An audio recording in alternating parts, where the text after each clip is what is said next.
It takes one look, one shift in posture, 1 second too long before translating a sentence that should have been instant, and suddenly the energy in the calf is different. Charged. Off.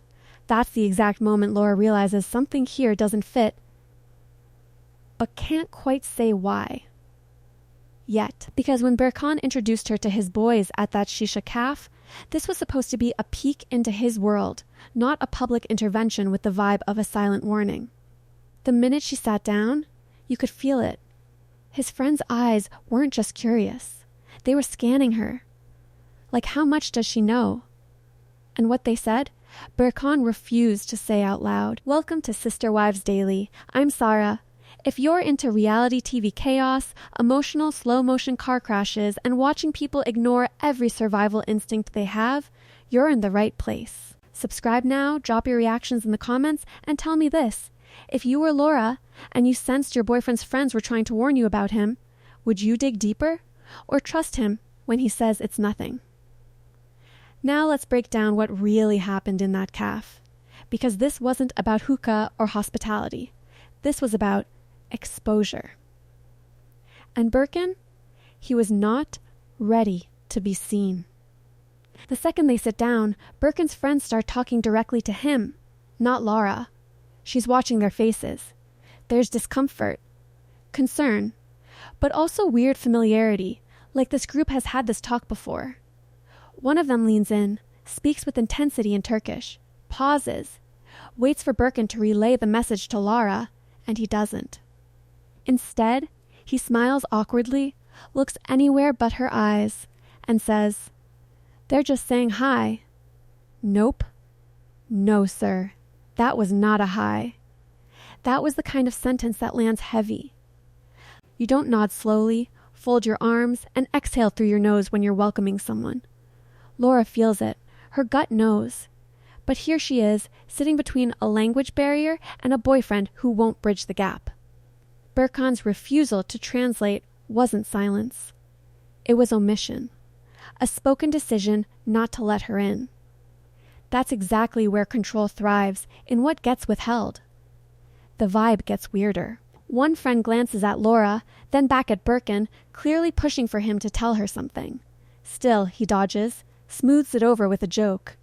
Even the cameraman lingers longer on his face, because everyone in that room feels the temperature rising, except the guy pretending the stove is off. At this point, Laura is doing emotional math. She's adding up the missing pieces. The cafe itself, it's not new to Birkan. He doesn't just chill here, he lives here. The staff know his name. The cushions remember the shape of his back. It's not a one-off hang, it's his second home. You'd think that might have come up before now, but nope. That's when her face shifts.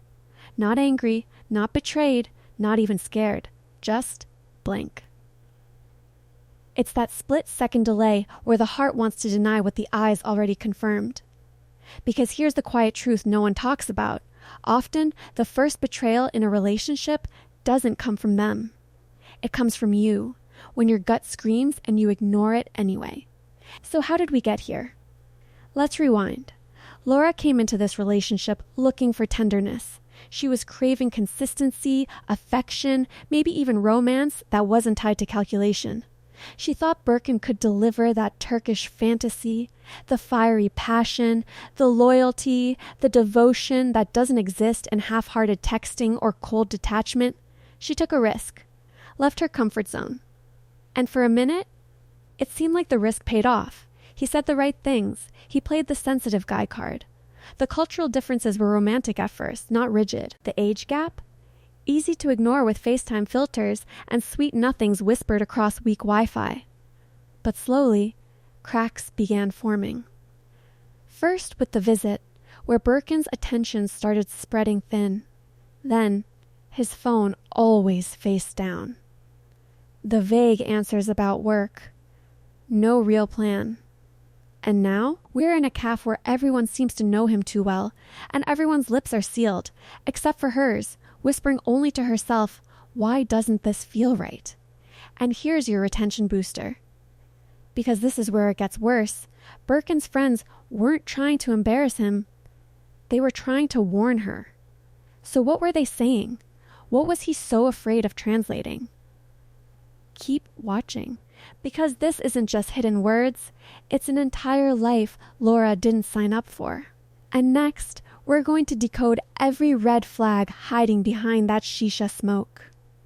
From a pretend career that might be code for compulsion, to the closet full of secrets Birkan locked behind a single Turkish sentence. You're not ready for what comes next. If you thought Birkan's silence in the caf was suspicious, wait until you realize this caf is his life.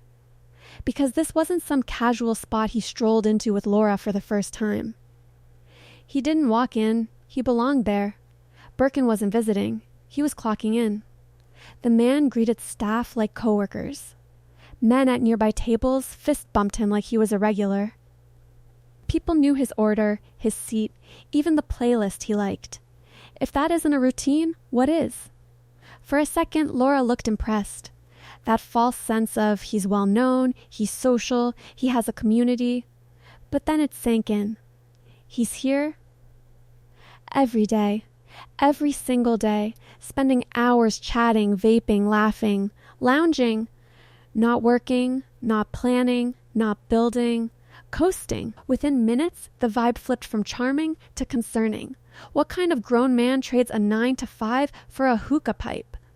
That's when the financial red flags started lining up like a debt collector's checklist. His friend, brave enough to speak the truth, didn't just call him out, he cautioned Laura. These weren't playful jabs. This was a straight-up warning.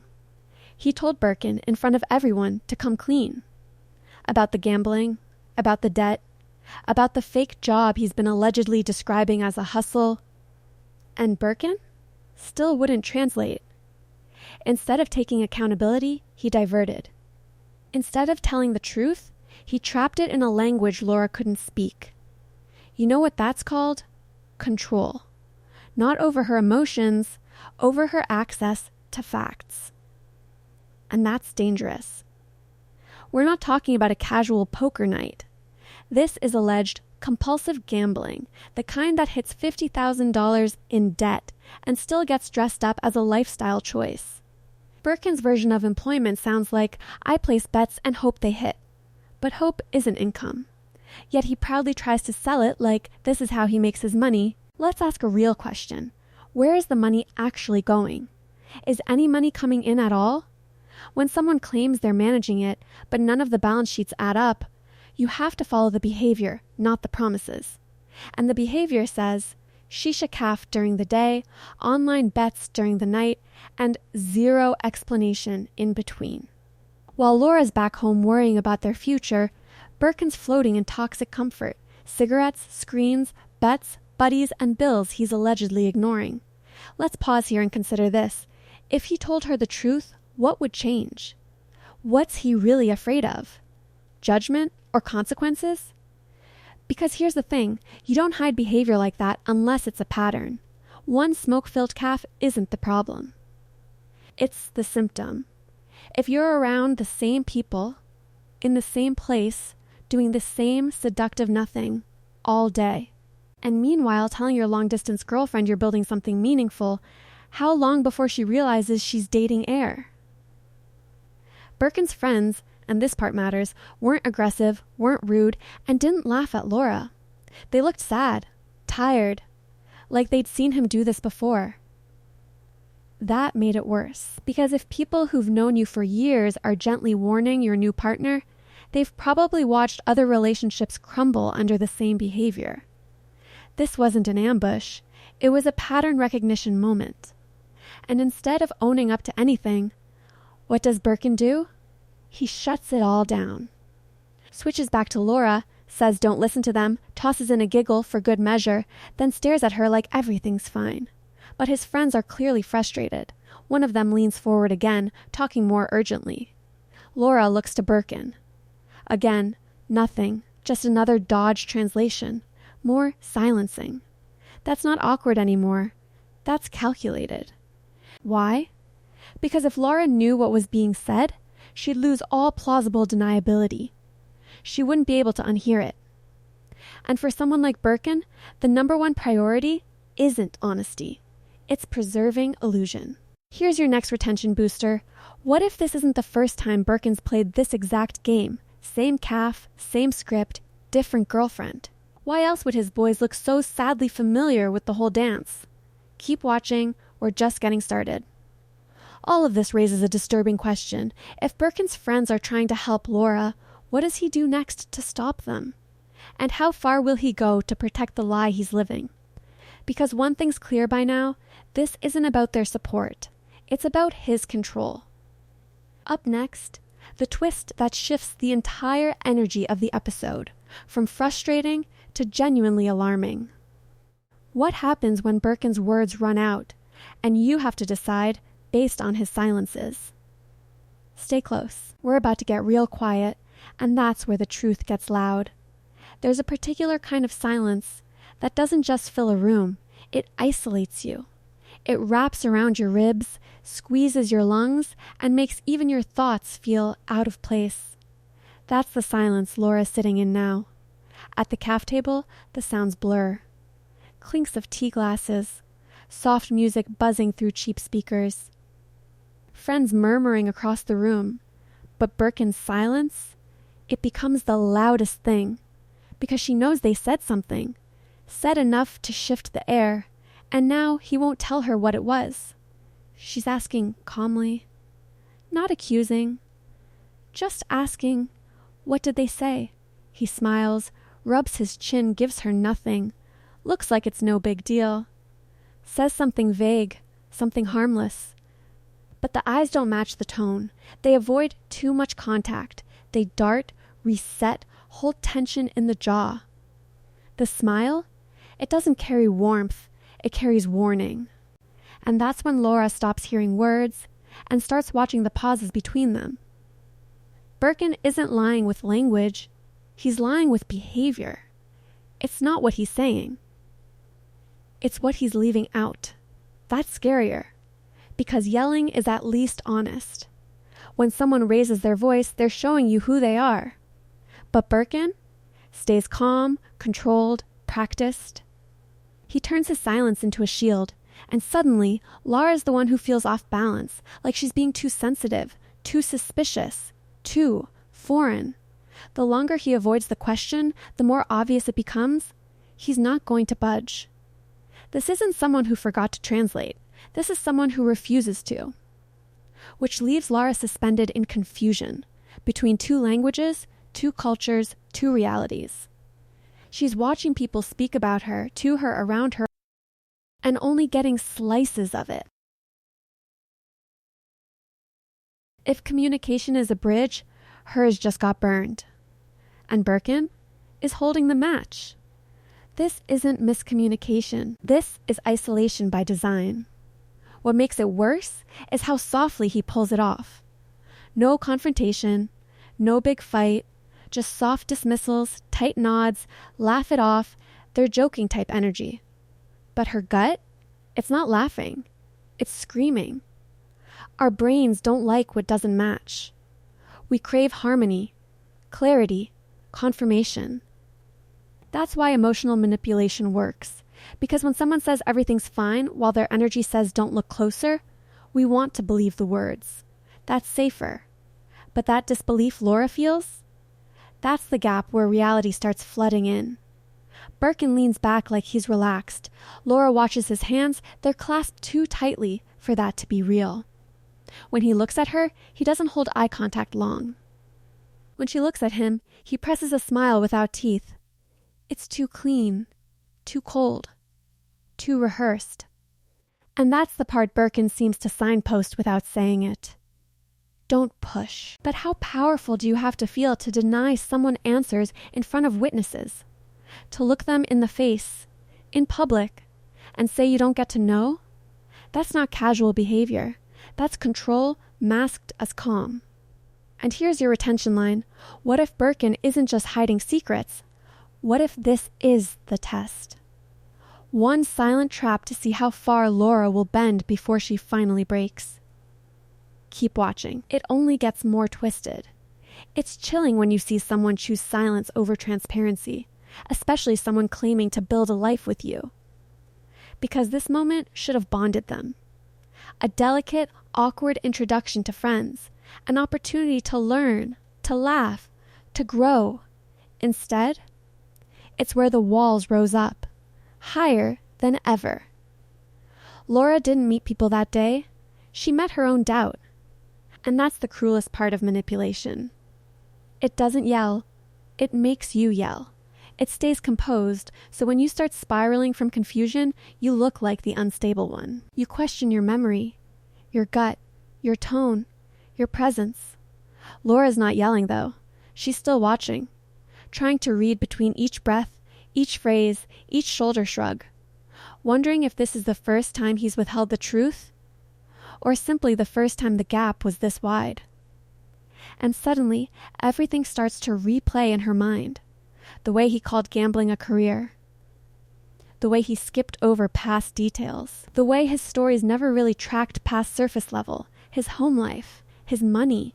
His plans. This isn't someone who's bad at expressing himself. Birkan's fluent in hiding. The illusion is cracking. She might not be fluent in Turkish, but she is fluent in discomfort. A woman doesn't have to understand the language to understand the shift in energy when she's being lied to. So now the question shifts. What's the real reason Birkan won't tell her what his friend said? Was he protecting her or protecting himself from her reaction? And maybe, just maybe, the silence wasn't fear. Maybe it was strategy. Either way, she's not walking out with more answers. She's walking out lonelier than she walked in. But Birkan still thinks he's playing it cool. What he doesn't realize is that Laura's silence might be louder than his. Up next, addiction, avoidance, and accountability. We're going deep into the parts of Birkan's personality that can't be translated. But first, could this entire scene have been something he's done before? A crafted social script used to keep every girlfriend in the dark, just long enough to love him blindly? We'll find out. Red isn't always red. Sometimes it's watered down, softened by charm, tinted by loneliness. And suddenly, it looks pink, cute, forgivable, quirky, manageable. That's where Laura is now. Right there, in the space between instinct and hope, between what she knows and what she's forcing herself to excuse. Because if you rewind everything that's already happened, the debt, the gambling, the refusal to translate, the evasive body language, the conclusion is pretty clear. This isn't working. This isn't healthy. She should have left that calf with a suitcase and a one-way ride to the airport. But she didn't. She stayed quiet, walked out with the man who just denied her reality in 2 languages, and kept walking beside him as if none of it mattered. Not because she didn't notice, but because she couldn't decide what to do with the noticing. Pink flags are what happen when reality is inconvenient enough to ignore, but too noisy to forget. And if Laura's ever known anything, it's how to be hopeful. Sometimes to a fault. Hope gets dangerous when it starts negotiating with fear. Because once your instincts are at war with your imagination, you start spiraling into rationalization. He's probably embarrassed. He didn't want to translate because he didn't want to ruin the moment. I'm in his country. Maybe I'm reading it wrong. Maybe he lied. But maybe he loves me, too. That's the trap. See? We're not going to label Birkan with a diagnosis. That's not our job. But behaviorally, there's a pattern here. A need to control perception. A tendency to withhold, an attachment to external validation, respect from friends, attention from women, the illusion of success, even when it collides with truth. But Laura might be in a pattern too. We don't talk enough about relationship trauma responses, about how some people, especially those who've experienced chronic rejection or abandonment, learn to tolerate disrespect in exchange for stability. Even if that stability is fake, because what's actually happening inside her looks like this, if she walks away from Birkan, maybe she walks back into that haunted hallway of feelings she was trying to escape in the first place. Loneliness, shame, the sense that love always leaves. So instead, she leans harder into the fiction. Because sometimes the fantasy of being right about someone is more addictive than the person themselves. And let's be honest, is Laura naive?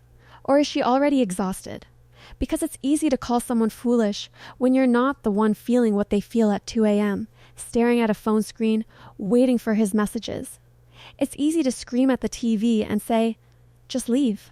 But leaving takes something that hope robs you of, certainty. Hope whispers 1,000 second chances. And by the time she realizes there's a repeat pattern, the pain is already stitched into the fantasy. She'd have to undo too much of herself to look this situation in the face and name it what it is. That's why the pink flags matter. They're more dangerous than the red. Because red forces action. Red ends things. Pink? Pink lets them rot while still looking cute on camera. And Birkan isn't saying sorry. He's not chasing. Not even pretending remorse. He's casual. Distant. Like the calf scene was just another Tuesday. That should scare her more than anything, how normal this dishonesty seems to him. He's done the emotional math already, and in his equation, she'll stay. So here's your next emotional retention hook. What happens when Laura's brain finally catches up to what her body already knows, that she's sleeping next to a red flag dressed as a redemption arc? Keep watching. It's about to hit the surface. Because let's be real, Birkan's not the first man to sell hope like it's love. There's always a story, isn't there? He's been misunderstood. He's trying. He's different now. He didn't mean to lie. He just didn't want to ruin what they had. It's always a tragedy waiting for a rewrite. And maybe Laura believes in that rewrite more than she believes in herself. Maybe the idea of fixing him feels like proof that she's enough. Like if she can reach him, teach him, help him grow, then everything that broke before this moment will make sense. But healthy love doesn't hide behind translations. It doesn't gamble with your truth or leverage your silence. And despite everything, Laura is starting to feel it. Quiet as it is, it's taking root. The sick feeling in her gut is no longer passing. It's permanent. And the whisper, becoming a scream. The next time he lies, it won't be smooth. It won't hit the same. The magic trick has lost its power. And when denial meets receipts, the only person Laura will be trying to protect is herself. Because love that needs lies to survive isn't hers to heal. And next, we glimpse the full financial fallout, not just what Birkan owes, but who pays the price. The debt isn't the issue. It's not even the dollar amount, though $50,000 is no small hole to crawl out of. The real problem is how Birkan lives with it. Like it's casual, normal. Like this isn't the kind of financial crisis that should stop everything in its tracks. Laura asked about work, and every time, the answer came wrapped in fog. Some vague gestures toward poker skills, lucky streaks, investments, games. Never a plan. Never a paycheck. Never a schedule that made sense. At first, it sounded daring, like entrepreneurship light, like he was chasing success on his own terms. But with every conversation, it became harder to believe this was work, and easier to see it was waste. This isn't a man with a money problem. This is a man with a pattern. Because what do you see when you rewind this relationship? Laura pays for her travel. Laura adjusts to his routines. Laura adapts, compromises, asks fewer questions over time. And Birkan stays put. Comfortable, at ease in his world, while she rearranges hers around him. Let's call it what it is. He's not building for two. He's building for himself, and dragging someone else through the fantasy. The financial future here is a mirage, and Laura, like many before her, believed in it because he sold it with confidence. A kind of charismatic emptiness that only works when it's packaged with compliments, intimacy, and temporary warmth. But those things don't last when the foundation is hollow. He tells her he'll get back on his feet, that the gambling is under control, that the friends are exaggerating, that it's all been misunderstood. But we've seen the pattern on screen. The shisha calf isn't where he blows off steam. It's where he sets up shop, That café wasn't just a hangout, it was his showroom, his stage, his backdrop for this larger illusion, a place where people know his name, where he plays confident and respected, where no one demands receipts. It's not that Birkan lost his way. It's that he built his identity around not having to show up in real life. Think about it. How many job conversations have ended in flat promises? How many next steps have dissolved into smoke? When a man tells you the money will come, but never takes the action that brings it, he's not waiting on a break. He's relying on you to keep believing. And Laura did, because Birkan doesn't ask directly. He implies. He looks disappointed. He complains softly about pressure. He lets silence do the begging until she steps in to fix it. That's not a flaw. That's a strategy. Because when someone keeps harvesting support without planting effort, the problem isn't their bad luck, it's their lifestyle. Laura was hoping for a teammate, but what she's standing beside now feels more like a dependent dressed in boyfriend clothing. And the gut punch is, she's not the first to deal with this version of him. The friends have seen it before. The debt didn't spring up overnight. It wasn't one bad bet. This is what he does, and it works until someone smartens up or runs out of emotional credit. And that's where empowerment comes in. Because the lie is no longer just about the money. It's about how long he thinks he can keep her in the illusion, and how much she's supposed to swallow before choking on her own guilt for wanting more. Here's your retention booster. We're way past red flags now.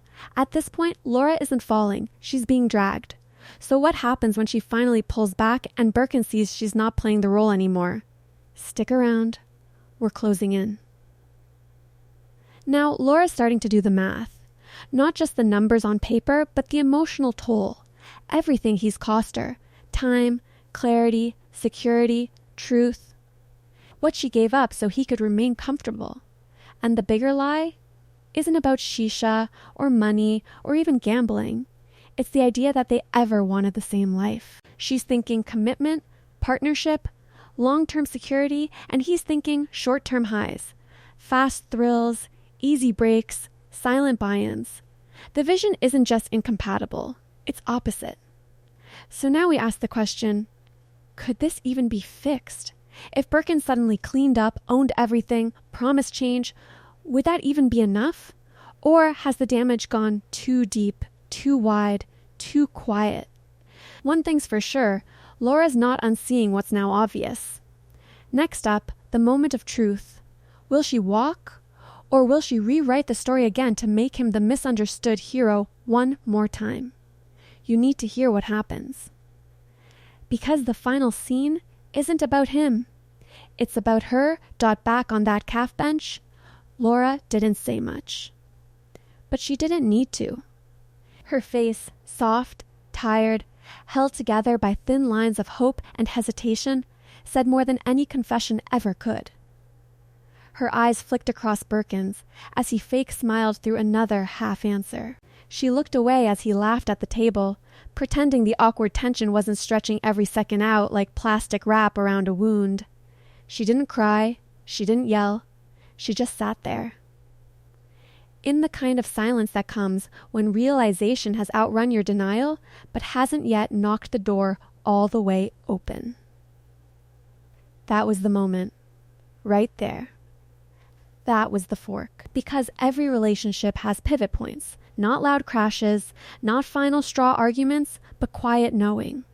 The second you recognize someone isn't who you believed, and now you either rewrite your standard or rewrite your story. Laura could leave. She knows that. Passport in hand. One flight, one decision. Done. She could call it what it is. Disrespect, layered under charm, manipulation dressed as mystery. She could stop waiting for him to translate his truth and start speaking her own.